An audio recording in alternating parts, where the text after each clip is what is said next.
Livro O Evangelho de Judas.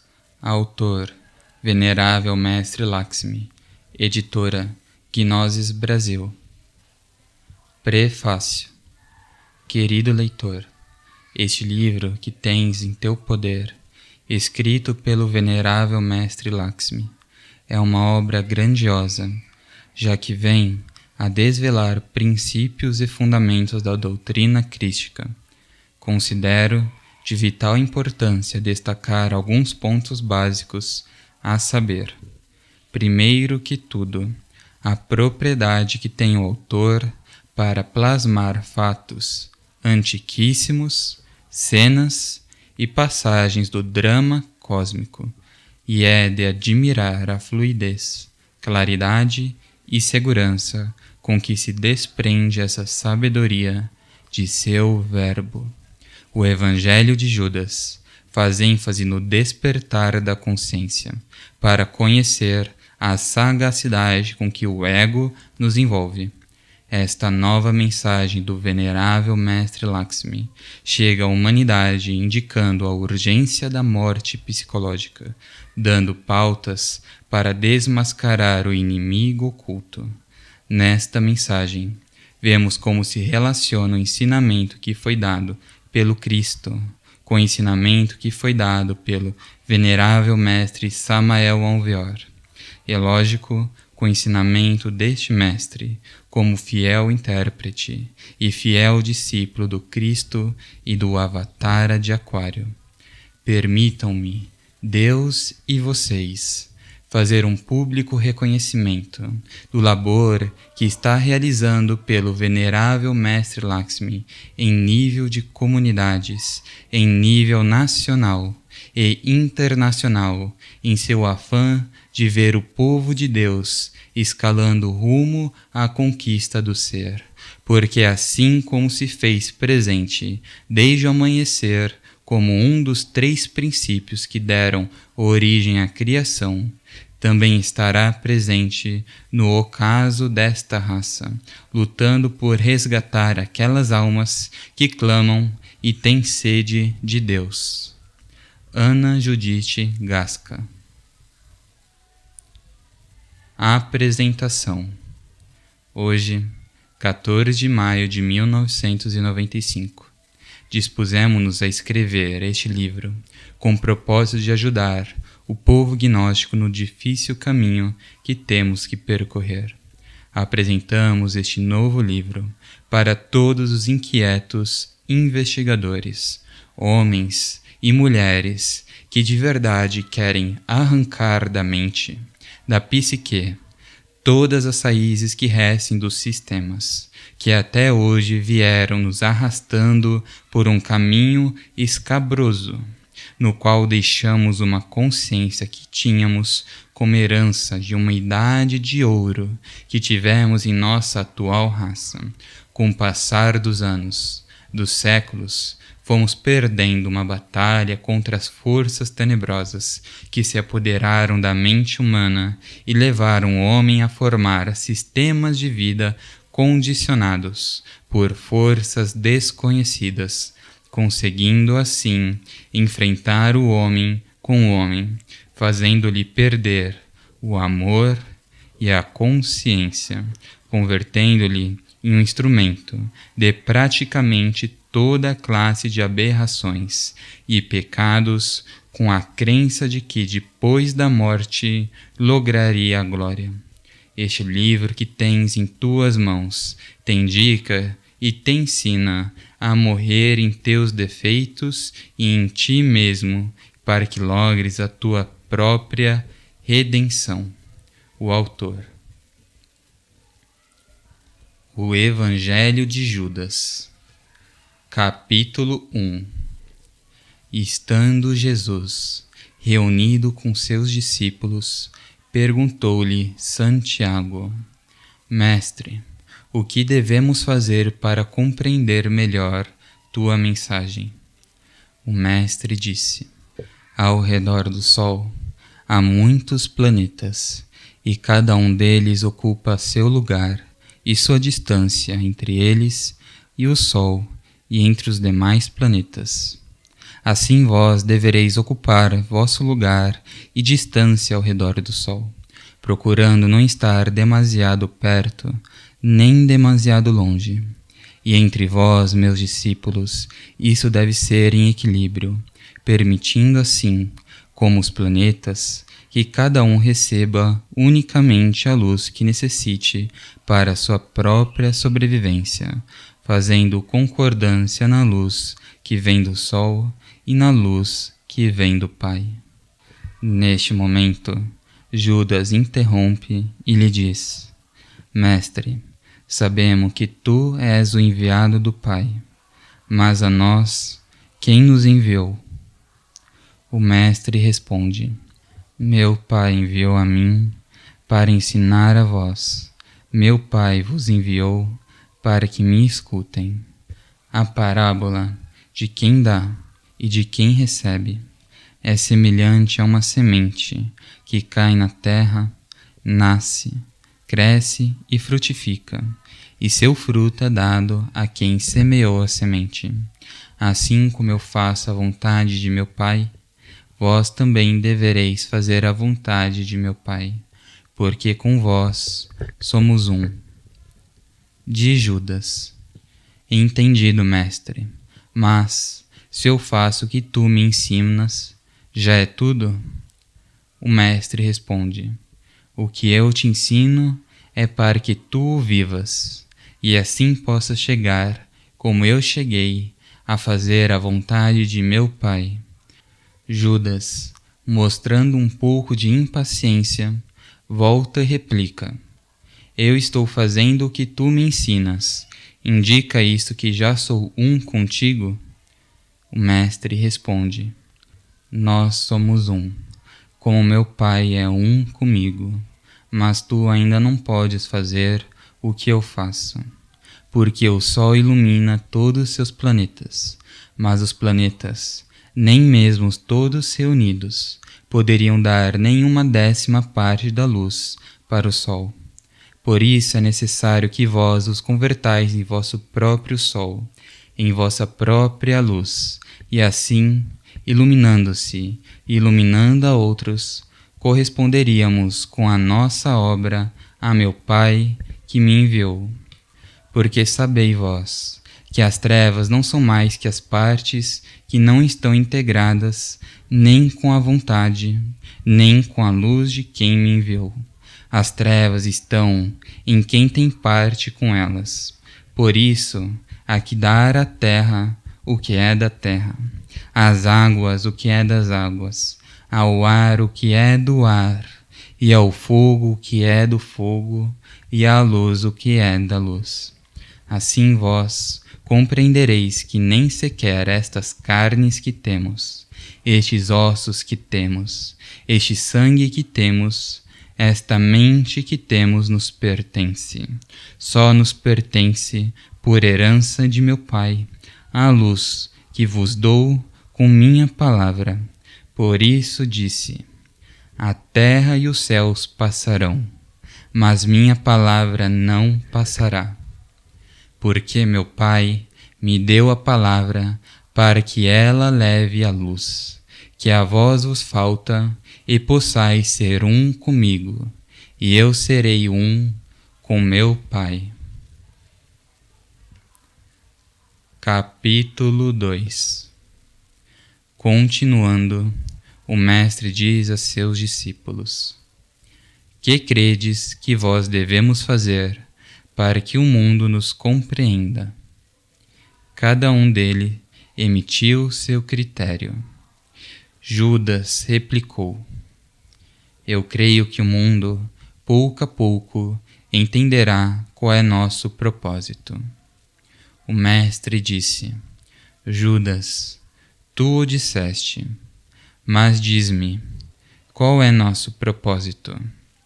Judas guardou silêncio. O Mestre voltou a interrogar: Judas Iscariote, qual é nosso propósito? Judas, levantando o olhar, disse-lhe: Senhor, penso que nosso propósito é ensinar as pessoas a fazerem a vontade de quem te enviou. O mestre, olhando as estâncias que haviam ao seu redor, disse: um rebanho de ovelhas não obedece a seu dono, porque sejam dele, porque eles apagou com seus denários. Obedece a seu pastor, porque ele faz amigo delas, cuida delas, dá-lhes alimento e as defende do lobo. Assim, vós devereis ter vosso rebanho, cuidar dele, defendê-lo dos lobos. Mas compreendei-me, Judas, este rebanho não vos pertence, não o haveis comprado, porque ele pertence a quem me enviou. A esse rebanho deveis alimentar. O dia que vos proponhais a dar alimento a vossas ovelhas, não leveis em vossa mão o látego, levai alimento. Assim esse rebanho entenderá que vos preocupais de alimentá-lo. Mas quando saibas que perto de vosso rebanho anda o lobo, saí e levai em vossa mão o látego para espantá-lo das ovelhas, e levai a espada para vos defendais, se fordes atacados.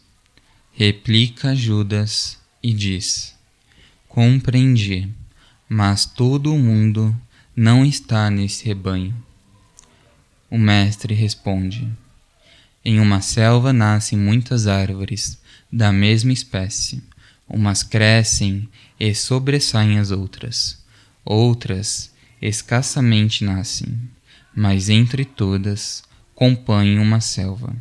Assim vós devereis compreender que há que crescer sobre as demais em espírito, sem que com isso estejamos separando os de menor crescimento.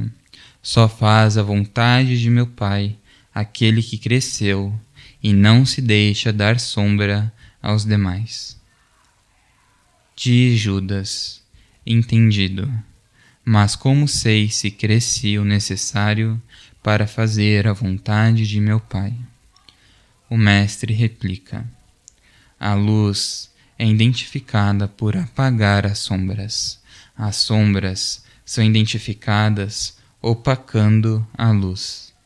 Assim vós compreendereis que a verdade é meu Pai. Quando a hajas encontrado, ela não vos deixará sombras, nem em vossas mentes, nem em vossos corações. Portanto compreendereis que eu sou a luz. Aquele que esteja comigo e tem a mim, não andará às escuras.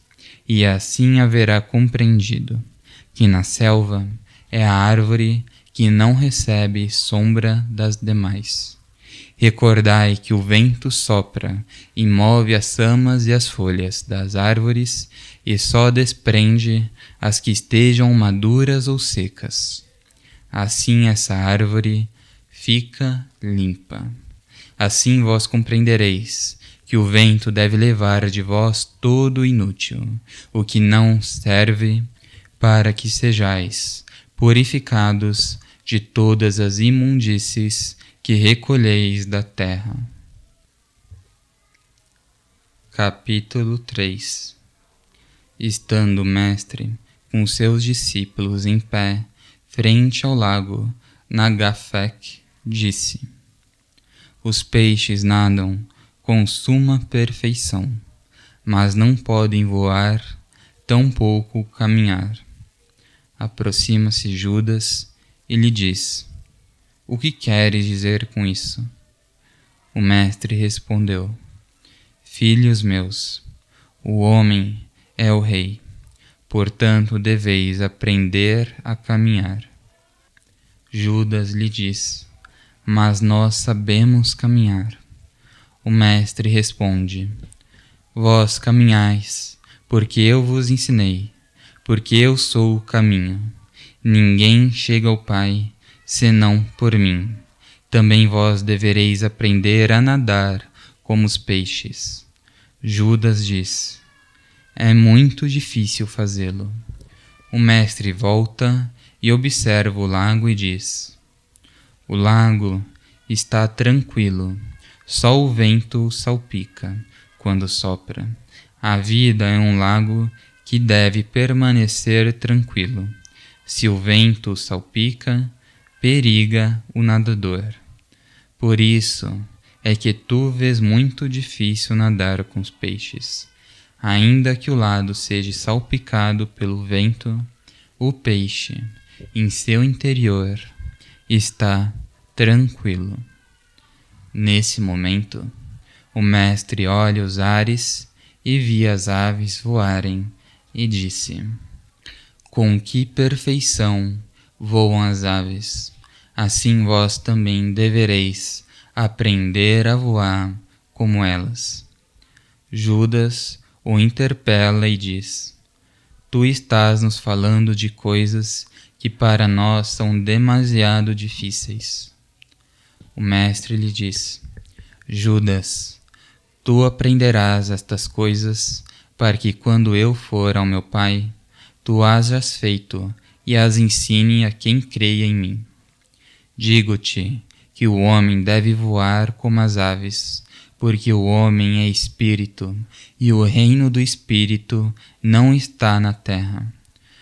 Tudo o que vos digo hoje, não vos me entendeis, porque vós haveis crido em mim, e estas coisas eu faço por vós.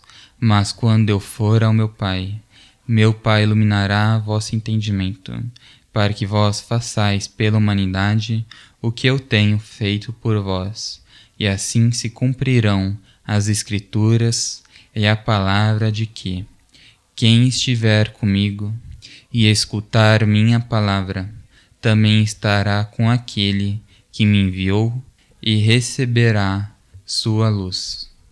Portanto vos digo a vós, meus irmãos, que a morte, quando chega, desprende a alma da matéria, e assim a alma não pensa mais na matéria, porque para ela já não existe. Pensa nele, que a enviou, espera nele, confia nele.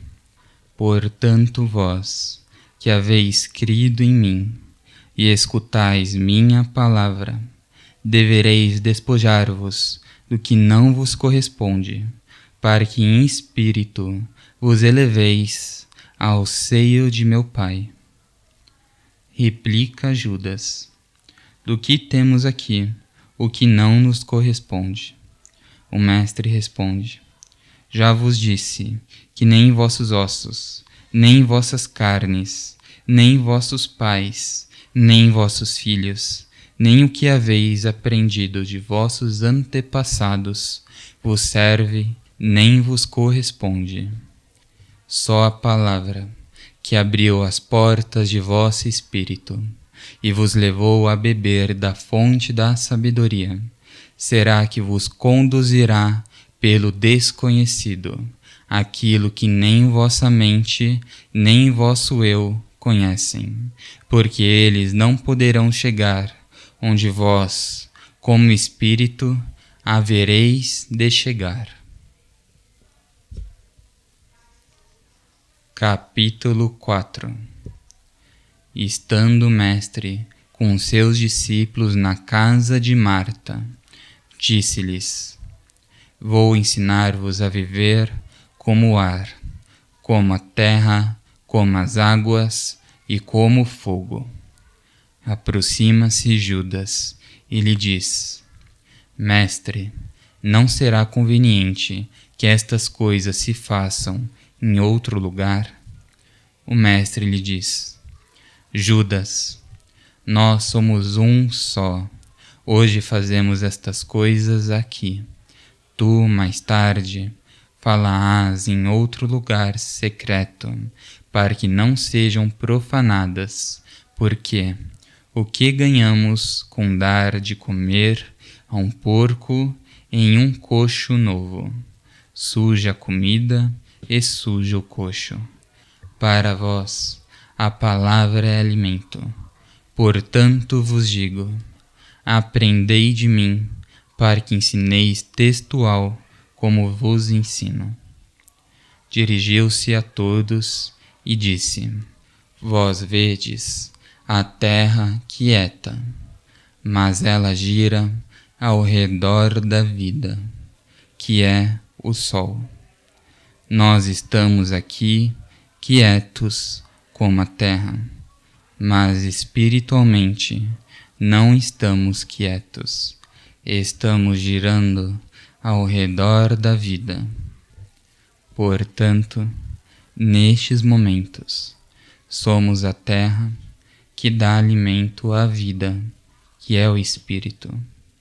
Deteve-se um momento e disse: todos nós, neste momento, somos o ar, porque nos despojamos de uma matéria que é terra e voamos pelos ares como a liberdade do Espírito.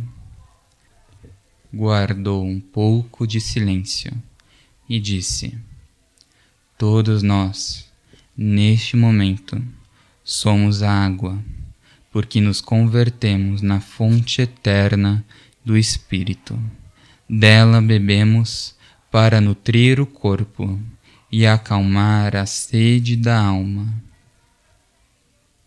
Guardou um pouco de silêncio e disse: todos nós, neste momento, somos um fogo abrasador, porque nos convertemos no fogo do Espírito, que a todos nos devora, nos limpa e nos purifica.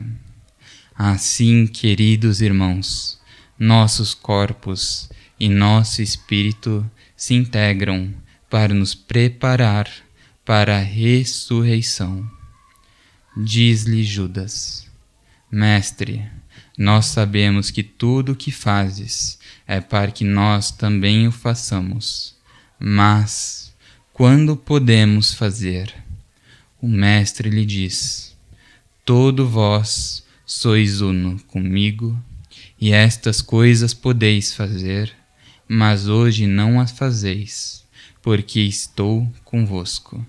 Quando eu vá a meu Pai, vosso Pai virá a vós, e sereis como eu, e farei todas estas coisas e muitas mais. Responde-lhe Pedro e diz: Mestre, tu ressuscita mortos, cura leprosos, tira demônios dos possuídos, porque não nos ensina a fazê-los? O Mestre responde: o discípulo não é mais que seu mestre, mas é justo que aprenda o que se lhe ensina. Uma medicina não é mais que a enfermidade, mas pela graça de Deus cura. Vós ereis mortos que eu ressuscitei, ereis leproso que eu sanei, ereis possuídos de demônio que eu tirei, ereis cegos e eu pus a ver, ereis surdos e eu vos dei ouvidos. Andaveis às escuras e eu vos dei a luz. Diz Judas: Mestre, e como fazemos para que o mundo creia no que nós temos vivido, no que nós temos visto como testemunho? Diz o Mestre: 2 figueiras nascem no horto. Uma delas não dá frutos, a outra dá muitos frutos. A qual das duas se aproxima àquele que tem fome? Assim vós deveis fazer, dar bons frutos, para que o que tem fome chegue onde estejais, para alimentar-se de vossos frutos. De Judas: Mestre, entendido, mas tenho dúvidas de mim mesmo. Penso que o dia que estiver só, longe de tua presença, não o possa fazer. Responde o Mestre: antes que eu me retire, tu tens que haver morrido. Responde Judas: mas por tua graça eu ressuscitei dentre os mortos. E diz o Mestre: sim, assim é, mas necessitas morrer novamente, e para isso é necessário que tu te dediques a eliminar tuas sombras, a eliminar o que tens sido, a eliminar o que os outros pensaram de ti e tu crestes, a eliminar teus pensamentos, que são que te afastam da capacidade que já tens, por minha graça. Capítulo 5. E estando o mestre reunido com os discípulos, disse-lhes: Quem de vós me diz o que devemos fazer no dia de amanhã? Uns opinaram: No dia de amanhã estaremos no templo. Outros: No dia de amanhã estaremos em jejum. Disse o mestre: O Filho do Homem é como o sol. Ao que tem frio, dá calor. É como as nuvens. Onde faz falta a chuva, leva água. É como a mãe amorosa. Quando o filho tem fome, lhe alimenta. Assim, pois, o dia de amanhã estaremos dando de comer ao faminto, dando de beber ao sedento, dando calor a quem tem frio, para que se cumpra a palavra, que tudo que está sob o sol foi criado pelo Senhor, e só Ele velará por suas criaturas e filhos. Por isso vos digo, que sedes uma oferenda para Deus. Velai primeiro, que se alguém teve fome e não lhe deste de comer, teve sede e não lhe deste de beber, teve frio e não lhe deste abrigo, essa oferenda que levais, não apresentais ainda, porque seria inútil dar a Deus uma oferenda que negamos a nosso irmão. Replica Judas e lhe diz: Mestre, mas a lei de Moisés nos ensina a amar a Deus sobre todas as coisas, e tu nos mandas servir primeiro ao homem. E o mestre respondeu: Que pai justo e sensato se sentaria à mesa para comer, se seus filhos têm fome? Assim é o Pai. Isso nos faz entender a transcendência que a vida que levamos tem para nós, como a vivemos, como nos comportamos. Capítulo 6. Saiu o mestre ao campo com seus discípulos, e no caminho apareciam muitas pessoas para lhe consultar, outros lhe seguiam. Quando chegaram ao cume do monte Erros, o mestre se deteve e olhou a multidão e disse a seus discípulos: Esta gente busca curar seus males. Mandou que se sentassem e começou a falar-lhes. Passaram as horas e Pedro se aproximou e lhe disse: Mestre, esta gente busca ser curada, e já é tarde, e são muitos. O mestre guardou silêncio e continuou falando-lhes.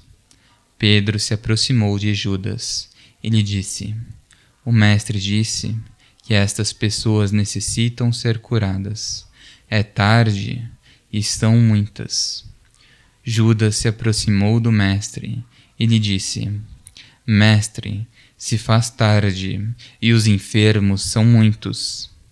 O mestre lhe olhou e lhe disse: Judas, quando tu tens fome, busca pão para alimentar-te. Quando tens sede, busca água para acalmar tua sede. Assim a palavra do Filho do Homem é o pão que acalma a fome, é a fonte para acalmar a sede. Replica Judas e diz: Mestre, isso eu entendo, mas eles têm enfermidades, muitas delas imundas. Replica o mestre: Quem come do pão e bebe a água da vida eterna nunca voltará a ter fome, nem sede, e seus males desaparecerão dele, porque tem sido em seu interior a graça que a palavra lhe deixou. Quem tem um cultivo de trigo, primeiro retira as ervas daninhas, posteriormente lhe rega, para que não seja que com o regar se alimentem também as ervas daninhas. Assim, o Filho do Homem primeiro retira as ervas daninhas do povo, e posteriormente lhe dá de tomar da fonte de vida, que lhe curará todos os males. Diz Judas: Mestre, entendo-te, mas está tarde. É necessário regressar, porque a noite faz difícil o caminho. O mestre responde: a noite se faz para o descanso, mas o Filho do Homem nas noites vela por seu povo. Assim que, vós, meus discípulos, estareis comigo velando, para que estes pequeninos possam descansar em paz. Diz Judas: Mestre, todos estamos longe dos lugares de descanso e estamos no campo. O mestre responde: Filho meu, o único que necessitas para descansar bem é estar em paz. Porque o que ganhas ao estar no lugar de teu descanso, se não tem paz? Aqui estamos em paz, portanto o único que necessitamos é descansar. Aproxima-se Judas aos demais discípulos e lhe diz: o mestre ordenou que descansemos aqui esta noite e não regressar aos nossos lugares. Os discípulos todos opinaram que era necessário falar com o mestre e regressar aos lugares de destino. Aproximaram-se do mestre e lhes disseram: Mestre, estamos no campo, faz frio e somos muita gente. O mestre lhe diz: Filhos meus, se vós estáis comigo, deveis estar com meus irmãos, assinalando a multidão. A vós é fácil regressar ao vosso destino. Conheceis o caminho e eu vos ensinei a andar às escuras. Mas a estes pequeninos, não. O frio que faz aqui só nos faz sentir as carnes. A fome que faz aqui só nos faz sentir uma necessidade. Mas a palavra nos une com o Pai. Assim se cumprirá a palavra que diz: quem tem a palavra, nada lhe faz falta, porque nela está contido o alimento e a medicina. Filhos meus, quando o corpo descansa em paz, a alma nos reconforta. E neste momento, minha alma é sua alma. Capítulo 7. Indo Jesus com seus discípulos para Cafarnaum, disse-lhes: Filhos meus, este caminho nos levará a um lugar muito distante daqui. Aproxima-se Pedro e lhe diz: Mestre, qual é a finalidade desta viagem? O mestre lhe responde: Pedro, iremos predicar a palavra a nossos irmãos, que, como vós, anelam conhecer-me e conhecer a quem me enviou. Aproxima-se Pedro e lhe diz: Mestre, em Cafarnaum está quem me enviou? Responde o mestre e diz: Quem me enviou está aqui convosco. Ele é a verdade. Eu vos digo a vós, irmãos, que a verdade e a palavra são a mesma coisa, mas é mais fácil conhecer a palavra do que conhecer a verdade. A palavra se ouve e parte dela se compreende, mas a verdade não se pode ouvir, nem se pode ver, porque é a luz que ilumina nosso espírito. Nela está a verdade. Eu vos ensino a palavra, mas meu Pai vos ensinará a conhecer a luz, porque Ele é a verdade.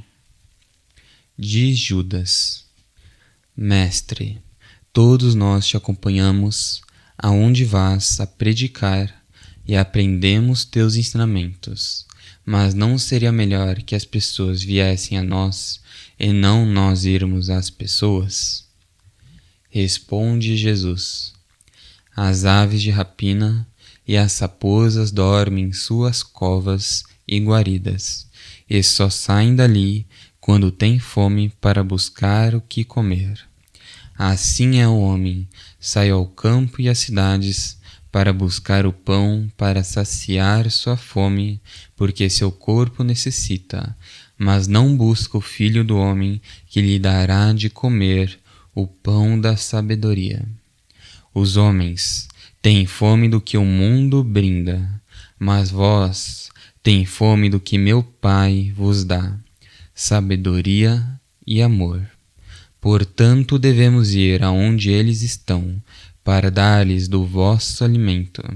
Assim eles, mais adiante, virão buscar o alimento que meu Pai vos dá.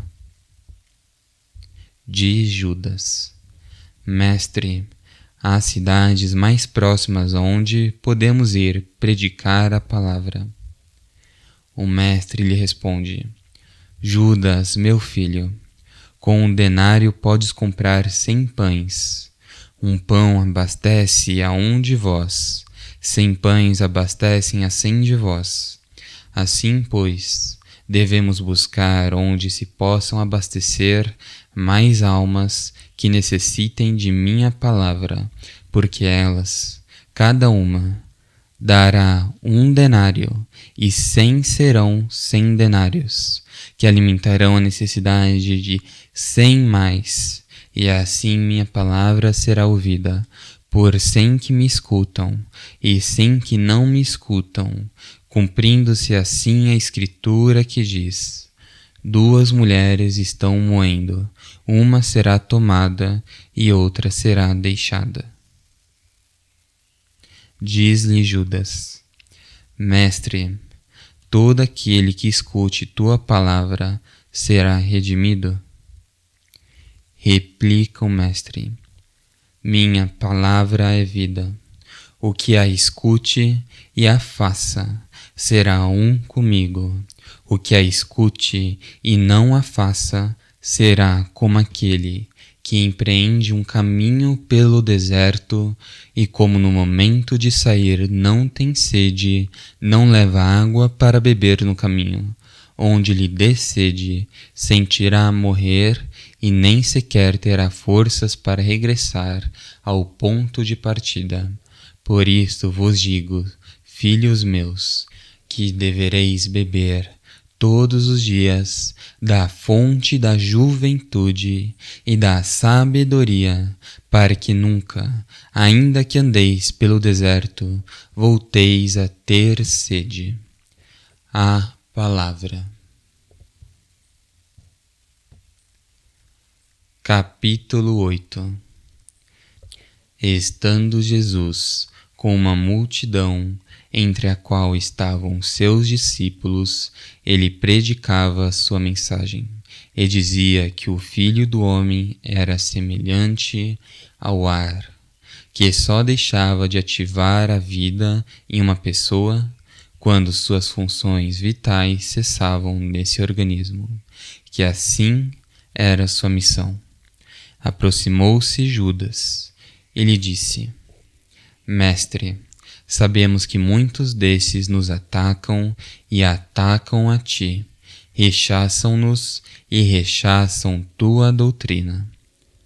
O mestre lhe disse: Judas, compreende que assim é, mas meu reino não é daqui. Em troca, estas pessoas são daqui. Te digo que não penses assim, para que não sejas como eles, que são daqui. Ouve-se a palavra por um instante e desaparece. Quando as pessoas vão interpretá-la, não há nelas senão uma recordação do que escutaram dessa palavra. É possível que alguns deem razão à palavra, outros lhe tirem a razão, mas ante meu Pai, nem uns nem outros têm a razão, porque o eco da palavra que escutaram já se foi e não fica nele senão uma recordação do que ouviram.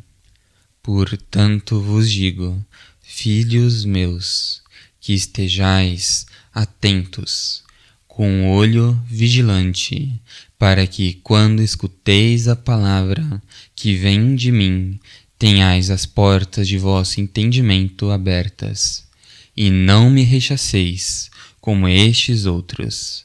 Não vá e seja que, quando queiras escutar a palavra, já tenha me retirado a meu Pai, e então vós, como estes, só tereis uma recordação do que escutas. No entanto, minha palavra seguirá sendo como a fonte de água cristalinas, na qual quem beber acalmará sua sede. O mestre guarda silêncio. Judas interpreta e lhe diz: Mestre, se isso é assim, quando tu te retires, quem terá a palavra que vem de teu Pai? Responde o mestre: Eu sou a palavra. Aquele que encarnar a palavra tem a mim. Mas não esqueça Judas Iscariotes, que virão muitos em meu nome dizendo que tem a palavra. Estes serão impostores, porque a palavra que vem de meu Pai, só eu a digo. Assim, pois todo aquele que diga ter a palavra e não tem a mim, é como aquele que banha com a água que muitos se banharam. Não é pura, está cheia de impurezas, portanto não limpa, talvez suje mais. Assim, irmãos meus, vós deveis cuidar a palavra como cuidais a mim, porque em mim, como na palavra, está a sabedoria que vem de meu Pai. Diz-lhe Judas: Mestre, a lei de Moisés diz: não jurar em vão, nem em nome de Deus, nem da terra, nem dos céus. Quer dizer que a quem fizer isso já se uniu a ti? Responde-lhe o mestre: Filhos meus, a um prisioneiro lhe amarraram grilhões nos pés e nas mãos, para que não possa fazer movimentos livres nem andar. Assim também sucede a todo aquele que adentro tenha Satanás. Nunca poderá fazer a vontade de meu Pai, porque ele o impede. Se não pode fazer a vontade de quem me enviou, tampouco poderá ter a verdade que sou eu, e sua palavra só falará do que tem em seu coração. De Judas: Compreendido, mestre. Se isso é assim, nós o entendemos e o fazemos, mas esta multidão nem o entende, nem está disposto a fazê-lo, então para que os temos aqui? Diz o mestre: Deus fez os céus e a terra, ele enviou a mim. Fez as águas para acalmar a sede, fez a terra para que sobre ela andássemos, e deu frutos para nos alimentar. Fez o ar para respirar e viver. Fez o sol para que nos desse luz e calor. Criou rebanhos de ovelhas, fez pássaros do campo, criou feras dos bosques, as aves de rapina. Todos eles comem do fruto da terra, necessitam da luz e do calor. Tomam a água para acalmar a sede, respiram o ar para viver. Assim é o homem. No entanto, entre si se perseguem uns aos outros.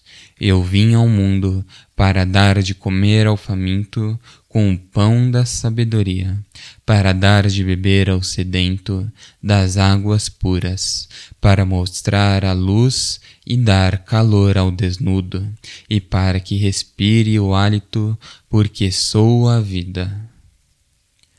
Diz Judas: Mestre, tu nos falas de todas estas coisas, mas ao mesmo tempo cada dia nos repetes que algum dia te retirarás da terra.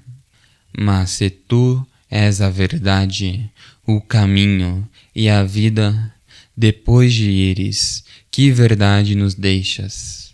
Que caminho nos deixas? Se não existe, que vida nos deixas, se tu te retiras?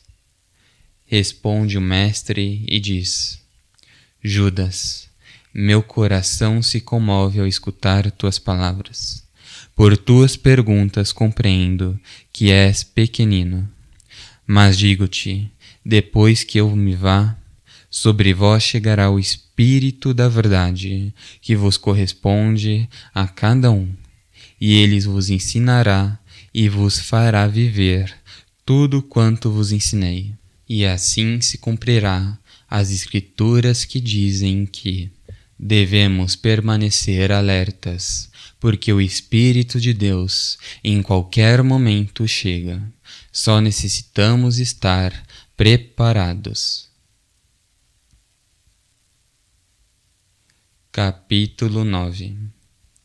Estando Jesus na casa de Marta com seus discípulos, chega Maria Madalena e lhe diz: Minha prima vai dar à luz, mandou chamar-te.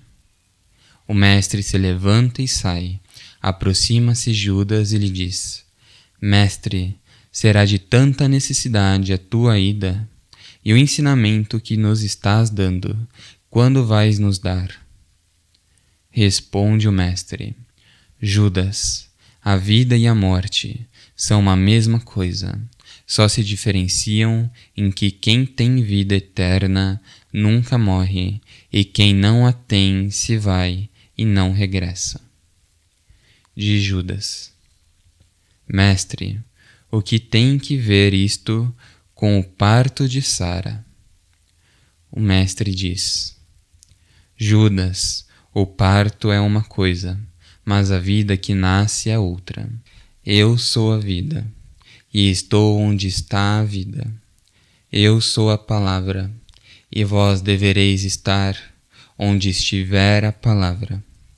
O ensinamento que vos dou aqui, em casa de Marta, é o mesmo que vos darei em casa de Sara, porque vós hoje estáis comigo, morreis e voltareis a nascer, e se continuais comigo, dou-vos o mesmo ensinamento, porque eu sou a palavra.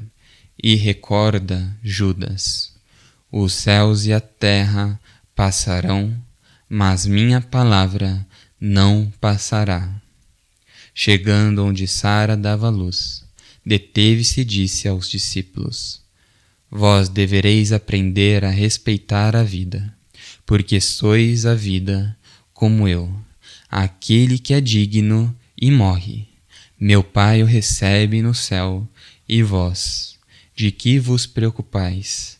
Aquele que é indigno e morre, o demônio recebe no inferno. Para que vos preocupais? Aquele que nasce na terra, devemos recebê-lo, dar-lhe afeto e carinho, e ensinar-lhe a palavra, para que se faça filho de meu Pai, como vós. Assim compreendereis todos que um pastor vive pendente das ovelhas, prenhas, para que o terneirinho, ao nascer, não seja devorado pelas aves de rapina. O mestre guardou silêncio e, vendo o recém-nascido, respirou profundo. Judas lhe disse: O que acontece, mestre, que respiras profundo? O mestre lhe olhou e lhe disse: Judas, o ar que circunda a terra é a vida que eu represento. É tanta abundância deste que toda criatura respira dele e nunca se esgota. Assim mesmo é a sabedoria que vem de meu Pai. Todo mundo a tem em maior ou menor proporção e nunca se esgota. Ao contrário, acrescenta-se mais em todo homem que escuta a mim. Diz-lhe Pedro: Mestre, eu estou surpreendido de tudo o que nos ensinas. Penso que não poderemos praticar tudo. Diz-lhe o mestre: Pedro, perto da cidade passa um rio. Todas as pessoas dessa cidade bebem dessa fonte. Banham-se com essa água. Preparam seus alimentos com a água desse rio. O rio nunca se esgota, no entanto, todas as pessoas dispõem da água que necessitam para sobreviver. Assim vós bebereis dessa água, vos banhareis com essa água. Quer dizer, tereis a água que necessitais, darais de beber a vossos convidados, mas a fonte não se secará, nem o rio minguará seu leito. Assim acontece com minha palavra. Cada um a recebe como uma fonte inesgotável de vida. Por muitos que bebam, nunca se esgotará, porque é maior o leito que o consumo. O mestre regressou com seus discípulos à casa de Marta. Chegando ali, convidou-os a sentar-se e começou a falar. E lhes disse: Estamos comprazidos de haver presenciado hoje um nascimento. É um acontecimento que nos faz ver a graça de meu Pai. No entanto, este nascimento tem a ver com este mundo de pecados. Diz-lhe Judas: Mestre, sabemos que quem te enviou é sem mancha, e o que ele faz, faz sem mancha. Por que nos diz que o nascimento que acabamos de presenciar tem a ver com a graça de teu Pai e se sucedeu neste mundo de pecado e pelo pecado? O mestre lhe diz: Judas, o pecado fez por um processo original, mas o pecado é morte. Ele não poderia infundir vida a essa criatura. Pela graça de meu Pai tem vida, ainda que haja sido feito de pecado. Diz Judas: Mestre, se isso é assim, então nós, que somos um contigo e estamos no mundo, carregamos as mesmas culpas e somos feitos de pecado? Diz o mestre: Cada um de vós haveis sido feitos de pecado, e pelo pecado. Portanto, nem os ossos, nem as carnes, nem o sangue herdarão de meu Pai, só o incorruptível, que é o Espírito. Depois de purificados, sereis um com ele que me enviou. Assim vós também sereis um comigo, e assim como eu me vesti com uma carne, com os ossos e com o sangue incorruptíveis, para continuar convosco, assim também vós devereis vestir-vos com umas carnes, uns ossos e um sangue incorruptíveis, para poderdes chegar aonde eu cheguei, a vida. Capítulo 10. O homem vulgar da terra é aquela pessoa que vendo não vê, que ouvindo não entende. É necessário compreender isto à luz do Evangelho crístico, porque é verdade que é incompreensível à luz da razão humana. É sabido por nós, os iniciados, que se tem 5 sentidos, e isso não é mais do que a viva representação dos elementos com os quais fomos feitos. O elemento terra se relaciona com o sentido do gosto e, na maioria das vezes, faz-nos gostar do que nos causa dano, demonstrando-nos assim que não temos nenhum domínio sobre esse elemento e sobre a inércia e a má vontade que exerce em nós. O sentido do olfato se relaciona com o elemento água, trazendo como corolário que o ser humano tem um fundo vital emerso das águas genésicas. O sentido do ouvido se relaciona com o elemento ar, razão pela qual o ouvido é a ponte para o mundo astral e para o centro emocional. O sentido da vista se relaciona com o elemento fogo, sendo este uma ponte direta com a mente e com as impressões. Isto nos faz pensar que, de acordo com os estudos gnósticos, enquanto tenhamos o ego vivo, este não nos deixa escutar a mensagem crística como é, nem nos deixa ver a eterna realidade que tem a palavra, a vida e o testemunho do Cristo entre os homens.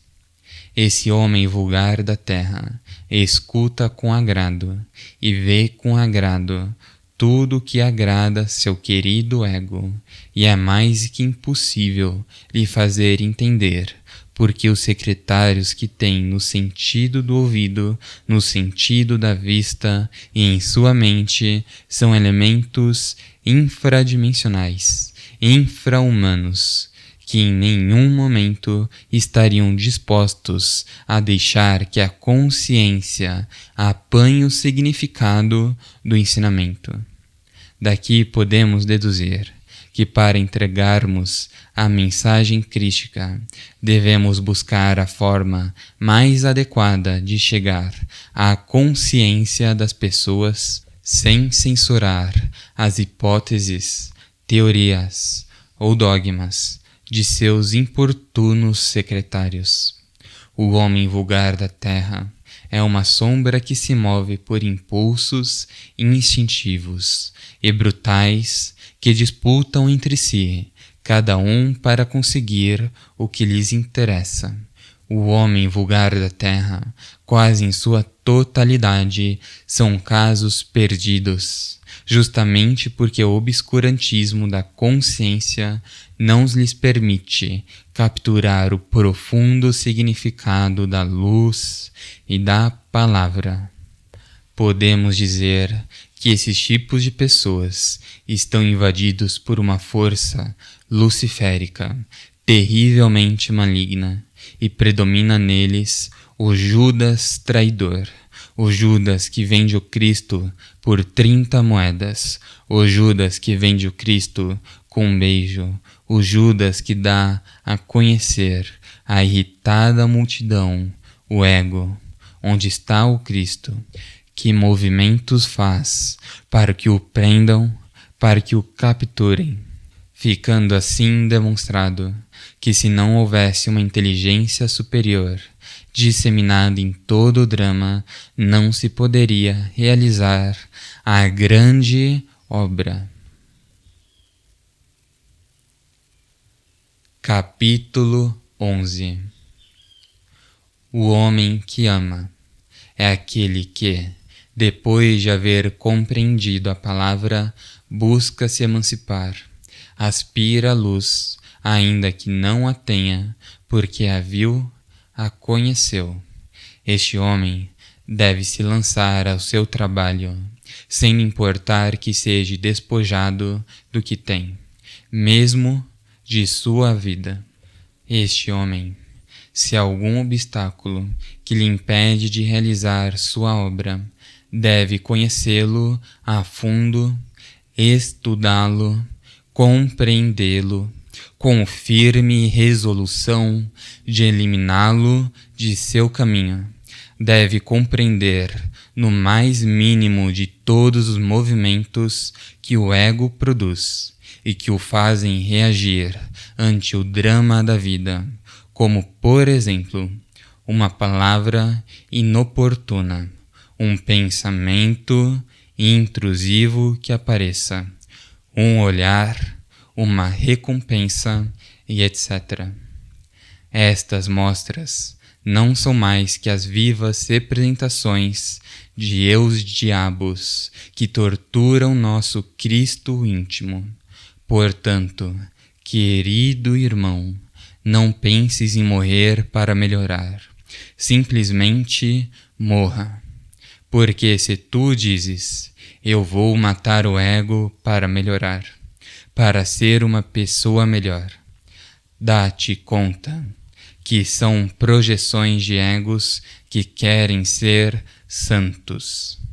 Dá-te a tarefa de morrer e não mais que morrer.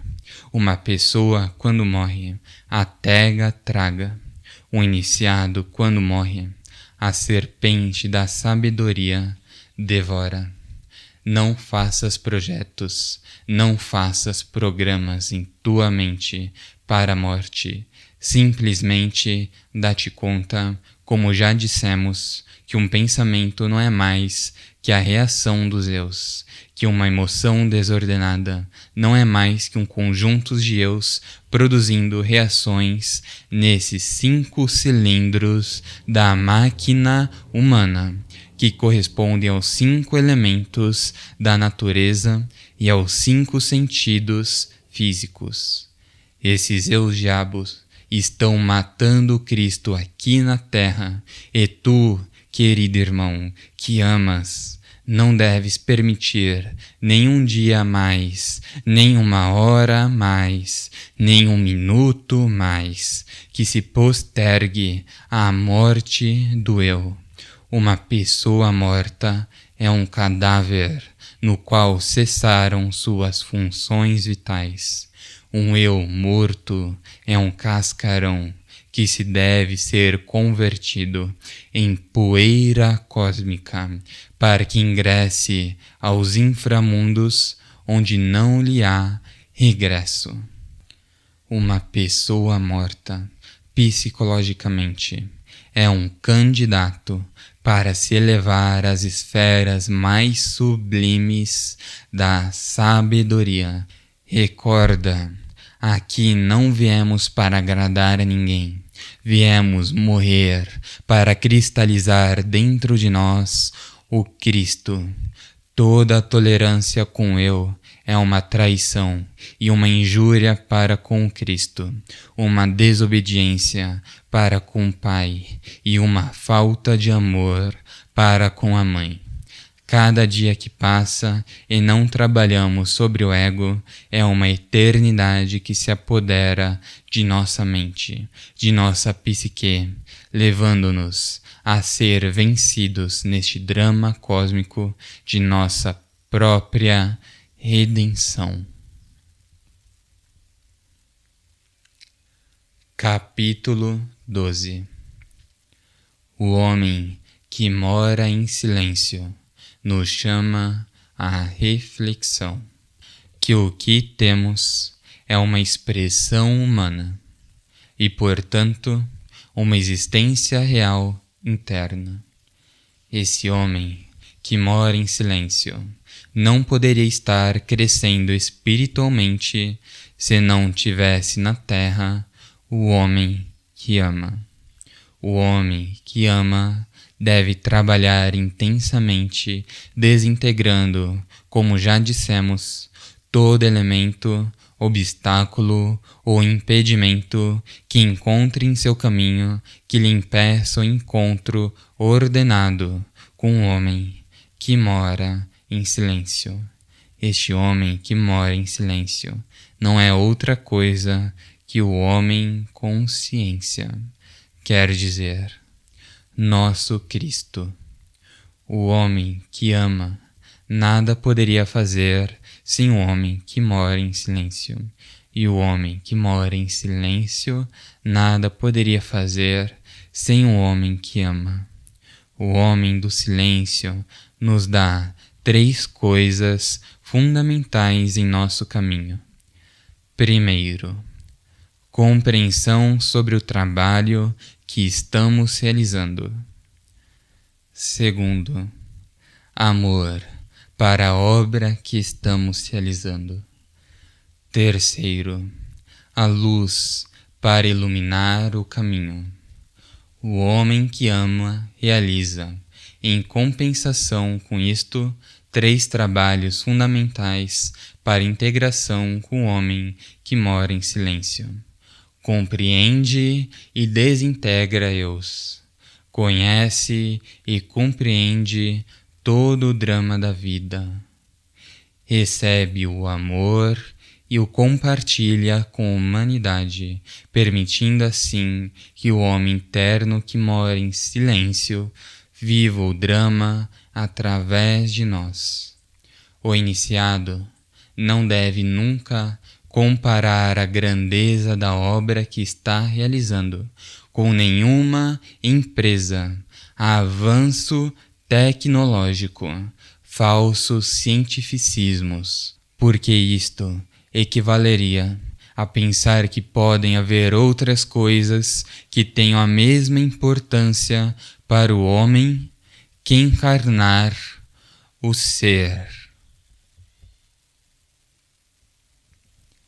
Capítulo 13. O eu, como todos sabemos, não é um indivíduo nem uma unidade. É uma força plural. É uma peça composta de muitas peças, das quais algumas delas encaixam entre si, porque são associados psicológicos. Outros não encaixam nessa peça porque são pequenos elementos que brigam com todos os outros, fazendo com que o eu nunca possa se colocar de acordo para nos permitir ter uma vida feliz. O eu que quer ser compreensivo é deslocado por outro da incompreensão. O eu que quer ser tolerante é deslocado por outro da intolerância. O eu que se entusiasma pelo esoterismo é deslocado por outro que para nada lhe interessa estes estudos. Há um problema que nós, os iniciados, devemos conhecer a fundo. Quero me referir a Lúcifer, ou seja, ao que as religiões chamam o diabo. Não se deve confundir o que é este diabo com o que é um mago negro, o que é um eu. São 3 coisas totalmente diferentes. O diabo, ou Lúcifer, é o depositário dos elementos fundamentais que nós necessitamos na grande obra, que é a luz e o fogo. Diabo deriva da palavra dia, que se refere a quando não havíamos caído, e bloc, a um livro de muitos tomos, quer dizer, muitos elementos aderidos a esse princípio que se chamou dia. Nesse bloc, ou livro, estão depositados todos os nossos pecados que ressurgem dali como eus, criaturas, diabos. Se estudarmos a etimologia da palavra eu, está definida como um elemento X, mas também como um elemento desconhecido que necessita do seguinte estudo: conhecê-lo. Quem é? Como se chama?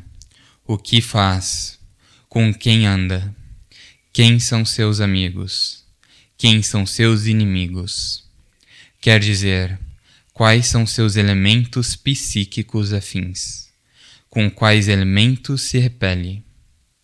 Exemplo: um eu religioso tem seus eus afins com os religiosos que compartilham este tipo de vida e rechaça ou censura os eus de outras pessoas ou da própria pessoa que não gostam da religião.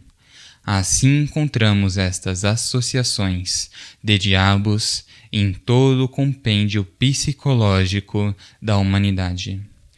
Por isso, a pessoa que se dedica a morrer deve fazê-lo unicamente com a finalidade de morrer, não com a finalidade de ser diferente de ninguém, para não dar a oportunidade de que um eu ou muitos eus digam: eu não sou como aquele, e aponte para alguém. Não esqueças, querido leitor, que o importante é morrer para que esse cadáver seja utilizado pelo ser. O eu, como já dissemos, é um elemento desconhecido que perambula nos diferentes centros da máquina. Inclusive, algo muito grave para o estudo na morte é um eu que hoje atua como orgulho, amanhã atua como amor próprio, depois de amanhã atua como um grande sábio, no outro dia atua como um eu luxúria, no outro dia atua como um eu soberba, no outro dia pode atuar como um eu autossuficiente, outro dia atua como um eu mitômano, e etc. Isto nos faz pensar que se vamos nos dedicar a morrer seriamente, não podemos nos deixar enganar por nenhuma pose ou nenhuma pose mental ou psicológica do eu. Simplesmente nos interessa morrer e nada mais. Não esqueças, querido irmão, que na morte mística o único que vamos empregar é a compreensão do eu, a vontade que vamos exercer sobre o trabalho, a continuidade de propósitos e a integração com a Mãe Divina. Cada uma dessas coisas tem seus complementos. A compreensão se complementa com o estudo do elemento no nível emocional, instintivo, mental, sexual e etc. A vontade se complementa com tirar a razão do elemento, não deixá-lo atuar e suportar a dor que a morte produz. A integração com a Mãe se complementa com a oração, com a meditação e com a súplica, pedindo a eliminação. Voltamos a repetir que o eu é um elemento filho do pecado, de características diabólicas. É a sombra da sombra de Lúcifer. Capítulo 14. Neste capítulo, estudaremos algo muito fundamental em nosso trabalho: a morte. Podemos definir a vida de 3 maneiras: como uma função orgânica, como uma função vital, como uma função espiritual. Para a morte do eu, necessitamos nos desligar de uma forma total de todos os elementos nos quais se sustenta o eu na parte exterior. Exemplo: seria impossível que uma pessoa que exerce um trabalho manipulando armas para impor a ordem pudesse ao mesmo tempo estar eliminando o eu mando, o eu poder, o eu violência, o eu mato, o eu empunho, e etc. Seria absurdo pensar que uma pessoa, por seu trabalho ou por seu nível social, que se obrigue a estar a toda hora se relacionando com as esferas mais altas da sociedade, pudesse estar eliminando de uma forma radical sua falsa personalidade, o eu do engrandecimento, do amor próprio e do falso cientificismo. Seria impossível que uma pessoa que nunca soube se relacionar com os diferentes elementos da sociedade pudesse extrair o conhecimento e a compreensão que deve ter em seu trabalho. A pessoa que se dedique a morrer tem que saber a se relacionar com todas as áreas psicológicas do mundo exterior, para dar oportunidade de que a embravecida multidão, costumes, sistemas e vícios do mundo exterior façam reagir violentamente a multidão de nosso país psicológico. Assim, podemos identificar serenamente, reflexivamente, os inimigos de nosso Cristo íntimo.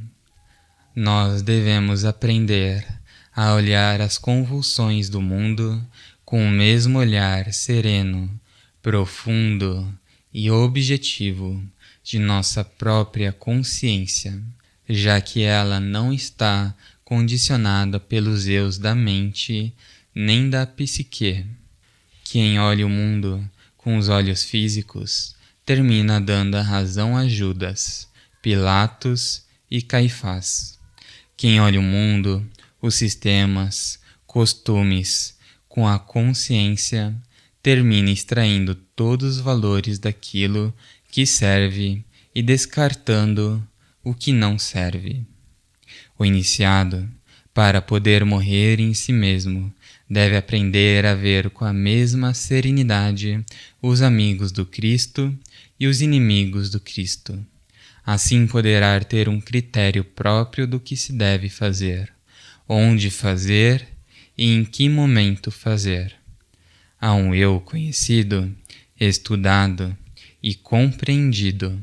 Deve-se dar estocada com a faca da consciência no momento preciso em que ele esteja atuando, talvez convencido de que nós o ignoramos.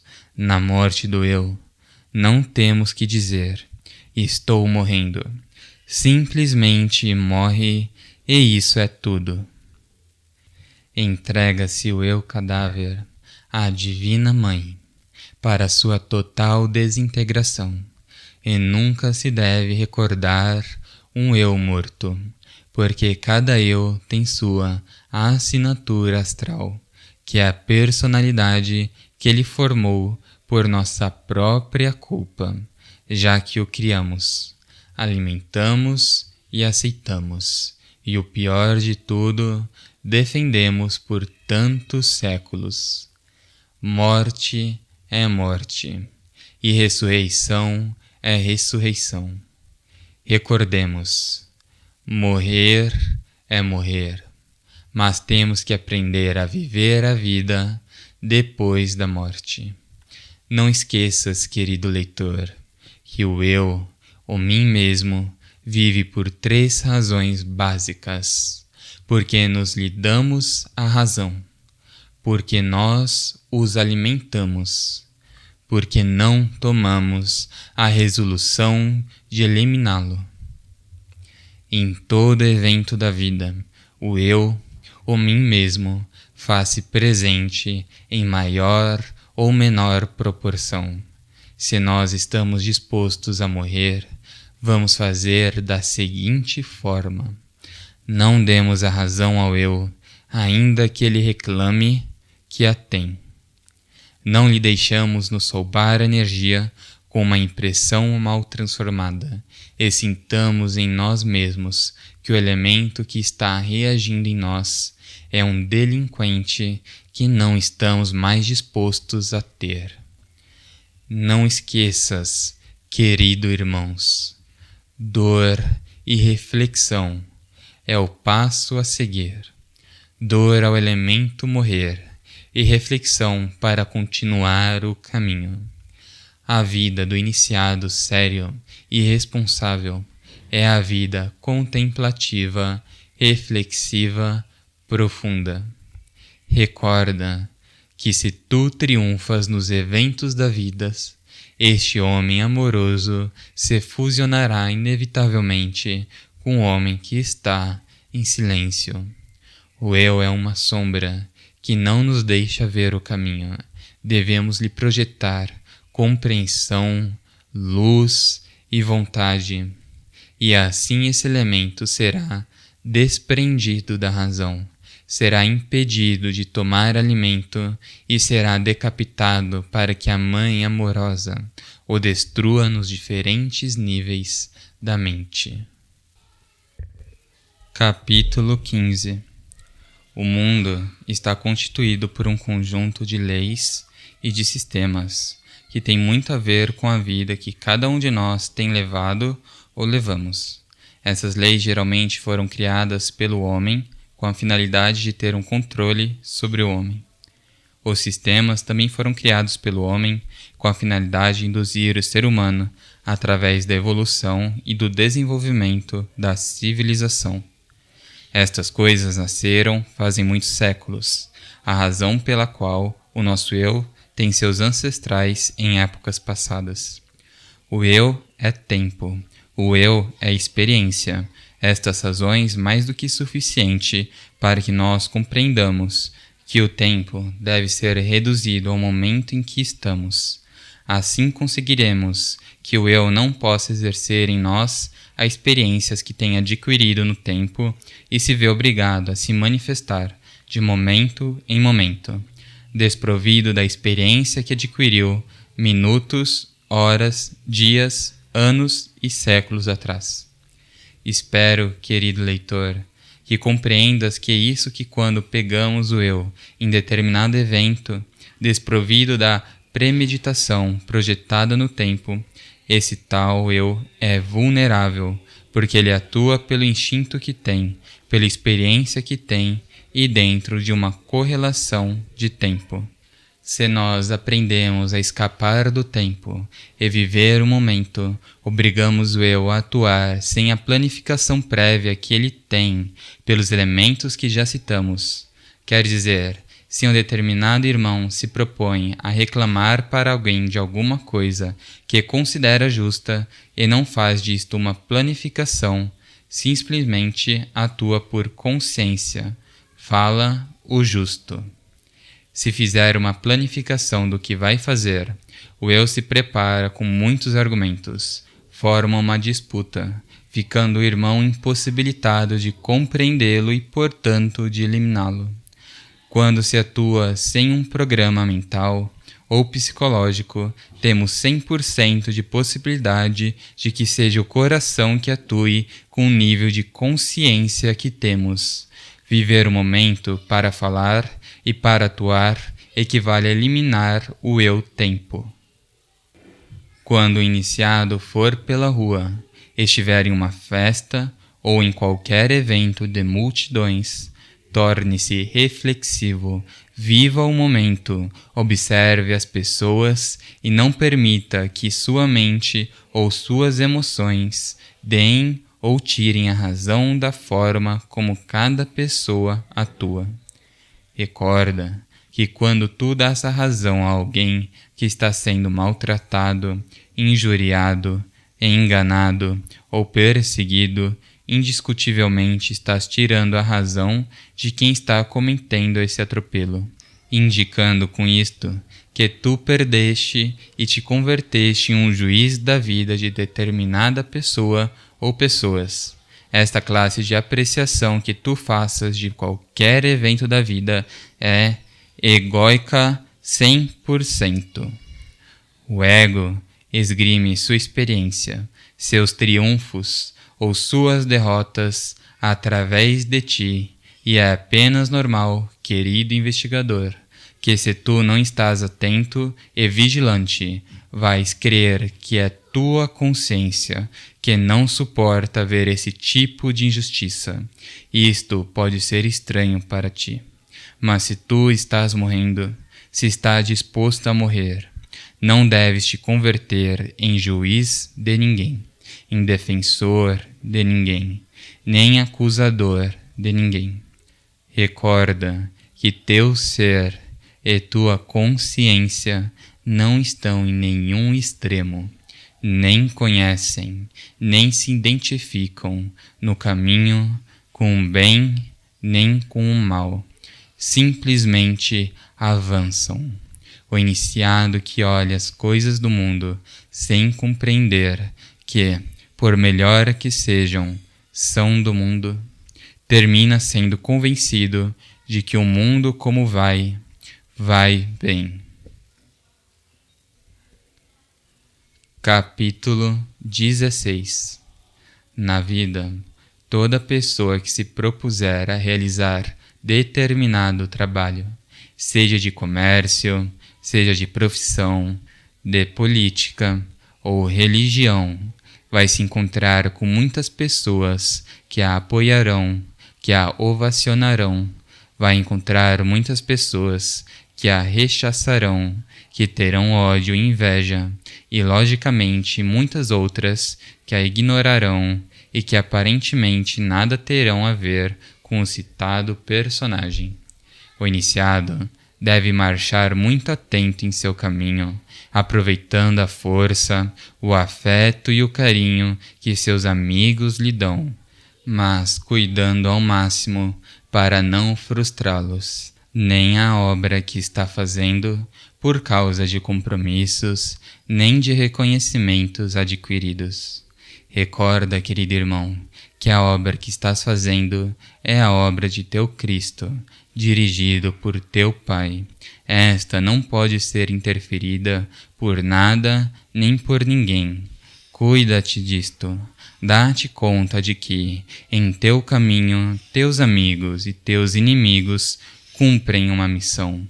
É possível que teus amigos ou allegados te tolerem, pelo carinho que têm por ti, em algo que te equivoques.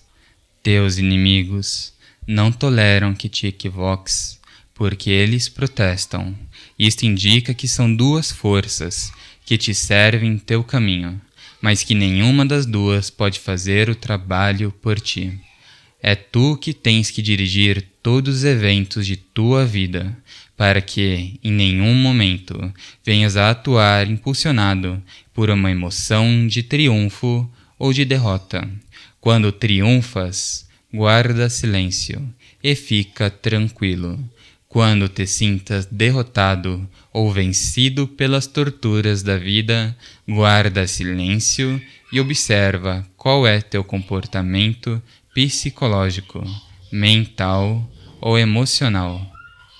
Não esqueças, querido irmão, que nem a vida, nem os fatos nos derrotam.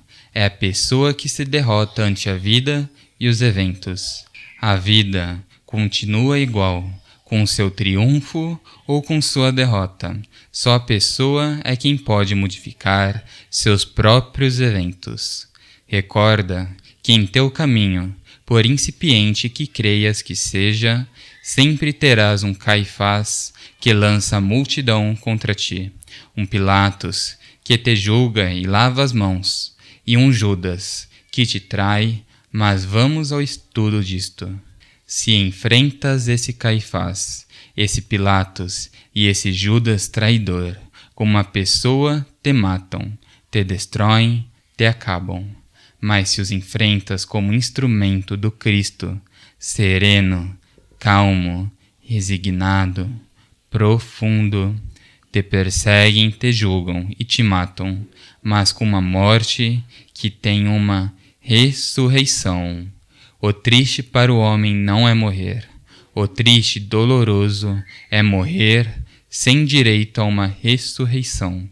A morte sem ressurreição é a perda de todos os valores conscientivos do homem. É o fracasso, é a derrota própria dos débeis, dos covardes. A morte com ressurreição é o ressurgimento dos valores conscientivos da alma e do espírito, e te dão o direito de continuar vivendo. Mas não esqueças, querido leitor, que uma vez que estejamos aqui na Terra, queiramos ou não queiramos, vamos rumo à morte. De ti depende que essa morte seja para sempre ou que essa morte tenha direito à ressurreição. Capítulo 17. O saber é uma função que devemos conhecer e compreender para poder determinar em qual nível se aprendeu uma coisa e até qual nível a compreendamos. Recordemos que nós, os humanos, dispomos de 5 centros dirigidos por diferentes leis e elementos. Também dispomos de 3 cérebros: cérebro pensante, cérebro motor e cérebro emocional. Ainda que pareça incrível para o leitor, há coisas que se sabem unicamente no nível intelectivo, outras que se sabem unicamente em nível de centro motor, outras no nível de centro emocional. Saber determinada coisa em qualquer destes cérebros não nos garante que isso nos serve para realizar a grande obra ou para o desempenho de qualquer função conscientiva. Ponhamos como comparação o caso de um cachorro. Esse animalzinho aprende seu nome e, se o educam bem, aprende a cuidar da casa, obedece quando lhe mandam atacar alguém e etc. Isso não nos indica que esse animalzinho sequer tenha uma mente, nem muito menos consciência do que aprendeu. Acontece igual com qualquer coisa que aprendamos no nível intelectivo. Há pessoas que devoraram as obras do mestre Samael. No entanto, fazemos um estudo da compreensão doutrinal dessas pessoas e ficamos assombrados quando vemos que no coração dessas pessoas não chegou nem 1% de consciência do que aprendeu no nível intelectual. Isto nos faz pensar, queridos irmãos, que o Pai, o Filho e o Espírito Santo, como princípios eternos da criação, devem estar unidos em um só ponto para criar, em nós, os diferentes fundamentos da compreensão e da consciência. Explico-me. No cérebro está o átomo do Pai e corresponde ao saber. No centro motor está o átomo do Filho e corresponde à compreensão. E no centro emocional está o átomo do Espírito Santo, que corresponde ao sentir. Cada um desses aspectos tem uma parte superior e uma parte inferior, que é o que determina a classe de pessoas que está, em determinado momento, estudando, aprendendo ou ensinando determinada coisa. Se aquela pessoa mencionada tem ou está desenvolvendo intelecto superior, sente aquilo que aprende ou que ensina. Me explico. Combina o ensinamento com seu sentir. Sabe combinar o que aprende, o que ensina.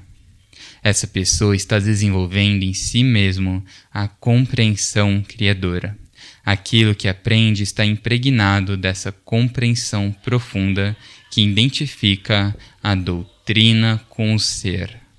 Se a pessoa está fazendo uma mudança radical em sua vida de fundo, indica que está desenvolvendo uma emoção superior, ficando assim o que aprende, o que vive e o que ensina, impregnado de um intelecto superior, de uma compreensão criadora e de uma emoção superior, conectando estas 3 virtudes com seu templo coração, começando a haver um retroalimento da sabedoria do ser, que vem de dentro, com o saber da pessoa, que viria a ser um conúbio de 2 forças, com desenvolvimento equilibrado entre o humano e o divino, o humano para divinar-se e o divino para humanizar-se, que seria o ser e o saber. Capítulo 18. Estando em silêncio, contemplando a vida, o campo e o espaço, senti em mim uma voz que me dizia: quem és tu para que tentes penetrar em meu silêncio profundo? Fiquei desconcertado. Não tive nem palavra, nem muito menos o que pensar ao escutar tão enigmáticas palavras, mas quis seguir reflexionando sobre o que anteriormente contemplava e me disse: este momento que vivemos é parte de minha vida, portanto devo compreendê-lo, analisá-lo e estudá-lo, porque considero injusto deixar passar um momento sem haver uma análise de que estou frente à vida, e ao mesmo tempo também é justo perguntar-me: que relação existe entre mim e este campo? Quis penetrar um pouco mais em minha reflexão e disse: o que é para mim este espaço tão profundo e infinito que contemplo? Nesse instante, voltei a escutar a voz que me dizia: é demasiado atrevido quereres conhecer o que te propões. Eu me disse: estudar a vida em toda a sua expansão é o próprio de pessoas que a amam. Olhando o espaço, vi muitas aves que voavam. Olhando o campo, vi árvores imensas e me disse: estas aves que voam, este campo e bosque que me rodeiam, algo temos entre nós, mas não entendo como fazer para me compenetrar com todos estes fenômenos. Resolvi me sentar e entrar em um relaxamento um pouco mais profundo. Quis sentir meu coração com seu palpitar, sentir o sangue que corria por minhas veias e sentir o silêncio que estava mais além de minha reflexão. Fui penetrando em meus vastos espaços interiores. Fui escutando o silêncio do campo onde se extasiavam os gênios da selva, instruíam as criaturas elementais. Ouvi o rugir das nuvens no espaço, senti o êxtase pela liberdade. Vi as aves se deslocarem, livres, sem o peso de uma razão e de uma vida mecânica, cheia de obstáculos que se vive neste mundo convulsionado. Neste momento compreendi que a vida e o campo e o espaço se uniam com minha vida, considerando-me ser livre pela fé, pelo amor, pela contemplação. Senti meu coração se encher da graça de meu ser interno e deslizar-se por um espaço sem complicações. Senti necessidade de ser fixo em meu caminho, como a árvore que nasce, cresce, envelhece e morre em um mesmo lugar. Quer dizer, sem mudar sua posição. Senti que deveria ser como essa árvore em minha decisão de permanecer com minha vista fixa ao sol, em espera de minha própria redenção. Senti que deveria ser como o campo, que dá albergue a todas as criaturas que ali nascem, crescem e evoluem, e que o campo não interfere em seus próprios destinos. Compreendi que deveria ser como um espaço, sereno, tranquilo e profundo, como a viva expressão de um Deus que palpita em meu coração, símbolo da paz, do amor e da compreensão. A vida. Capítulo 19. O apóstolo é o nome que leva aquele que vive uma doutrina, pratica e ensina.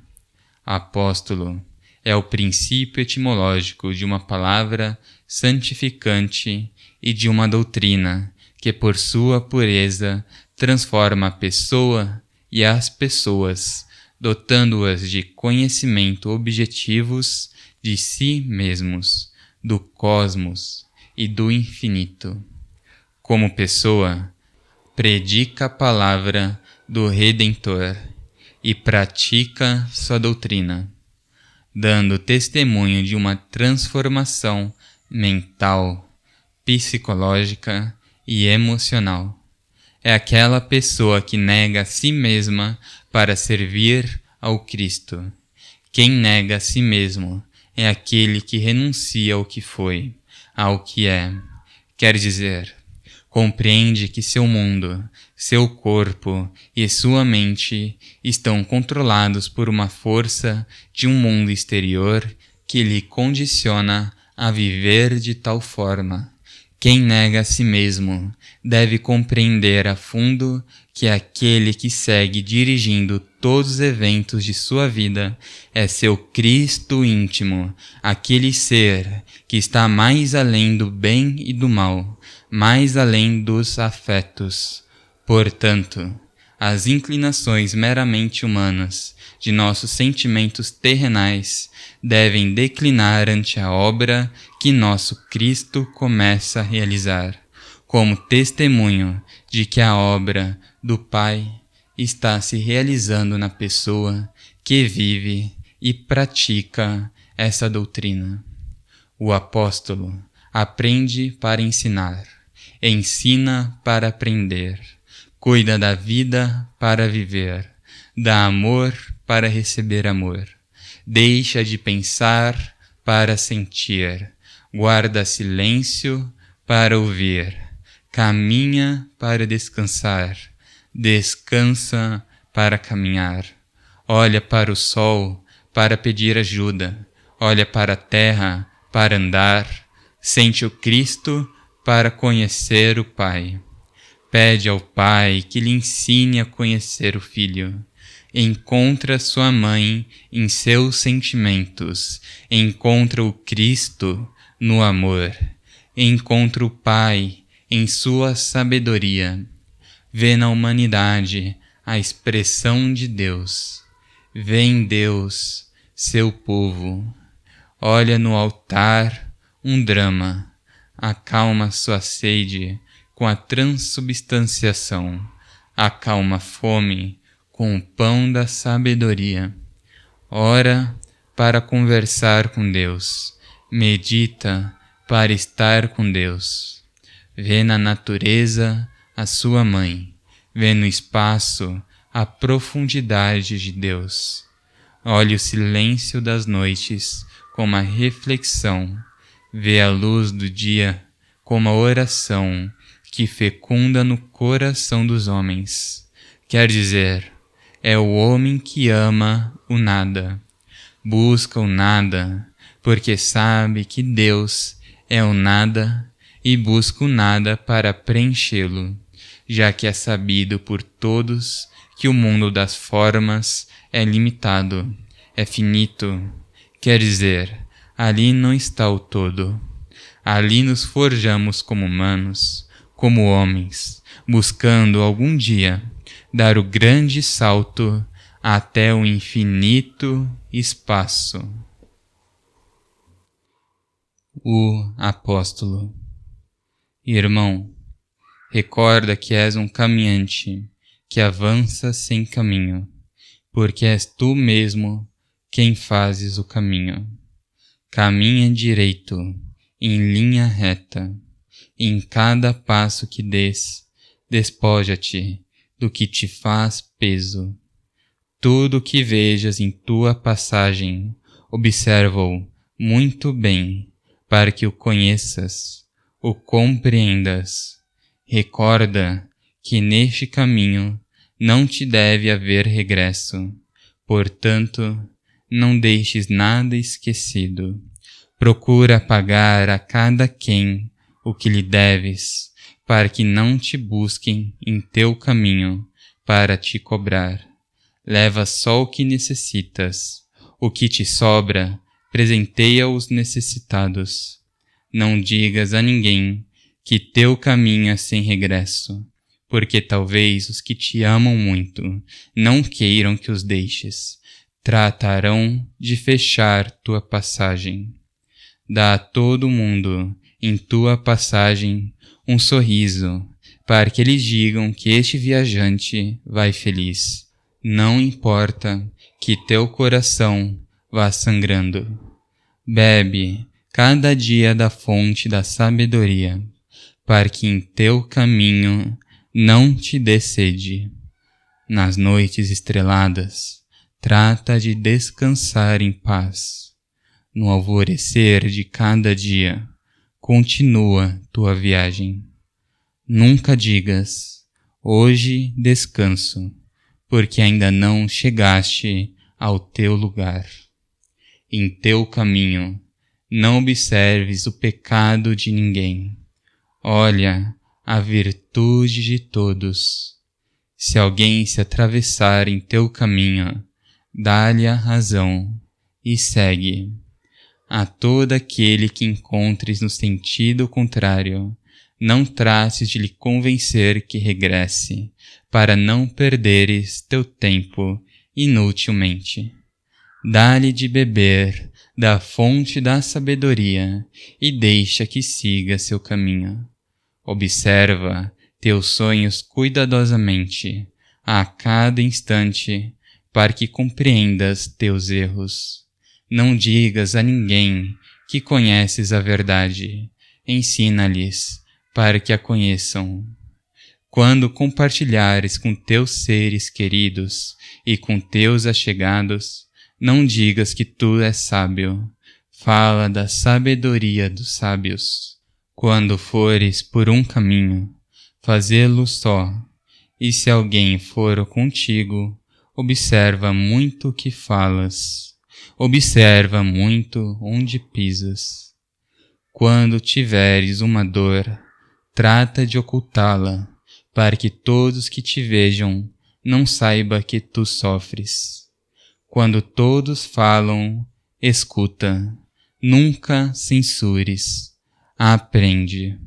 Quando ensinares, sempre cita os sábios deuses, para que teu ensinamento sempre esteja atualizado com o que tiveste em outras épocas. Quando orares, fazê-lo em silêncio. Quando olhares alguém, demonstra-lhe teu afeto. Quando corrigires alguém, demonstra-lhe teu amor. E assim tua vida será uma cátedra para aprender e um exemplo para todo aquele a quem tu ensinares. Venerável Mestre Lakshmi.